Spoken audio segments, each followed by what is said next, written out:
টাকনুর নিচে কাপড় পরা হারাম, কিন্তু অনেকের জুব্বা টাকনুর নিচে চলে যায়, এটা কি জায়েজ? জুব্বা আলাদের জন্য মাসালা ভিন্ন না ভাই। জুব্বা আলাদের জুব্বাও যদি টাকনুর নিচে চলে যাও সেটাও হারাম হবে। সেটাও কি হবে? জুব্বা আলাদের জুব্বা যদি টাকনুর নিচে যায় সেটা কি হালাল হবে? সেটা কি জায়েজ হবে? অনেক প্রবাসী ভাইরা সৌদি আরবে যায়, দুবাইতে যায়, বিভিন্ন দেশে, আরব দেশে যায়, যাওয়ার পর দেখে ইয়া লম্বা লম্বা জুব্বা আলা হুজুর, আবার মাথায় টুপিও আছে, টুপির উপর একটা লম্বা রুমালও আছে, মাশাআল্লাহ। এই লোক টাকনুর নিচে পায়জামাতে পড়তেছে, জুব্বাতে পড়তেছে, আবার দেখা যায় যে আপনার 3 আঙ্গুলের একটা সিগারেটও ধরে টানতেছে, আছে না নাই? তো এগুলা দেখে আমাদের অনেক বাংলাদেশি ভাইরা চিন্তা করে, হায় হায় রে, কি কলিকাল আসলো, এত লম্বা জুব্বা পরে মাথায় টুপি দিয়ে আবার উপরে রুমাল লাগায়া সিগারেট টান দিতেছে, টাকনুর নিচে পাঞ্জাবি চলে গেছে। ভাইরা আমার, ওইটা সৌদি আরবের মানুষের, আরবের মানুষদের জাতীয় পোশাক, তাদের সামাজিক কালচার ওইটা।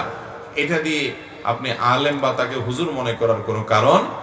সবচেয়ে বড় কথা হলো, এমনকি কোনো আলেমও যদি জুব্বা পরে, সেই জুব্বা যদি টাকনুর নিচে চলে যায় তো সেটা হারাম হবে, সেটা হালাল হবে। মা আসফালা মিনাল কাবাইনি ফাফিন্নার, টাকনুর নিচে যা গেল সেটা জাহান্নামে যাবে। অতএব সেটা জুব্বা হোক, সেটা চাদর হোক, সেটা আপনার লুঙ্গি হোক, সেটা পায়জামা হোক, সেটা প্যান্ট হোক, হারাম হবে। তবে হ্যাঁ, মোজা যদি হয়, তো মোজা তো থাকেই নিচ থেকে, ওইটার কথা ভিন্ন, সেটা জায়েজ।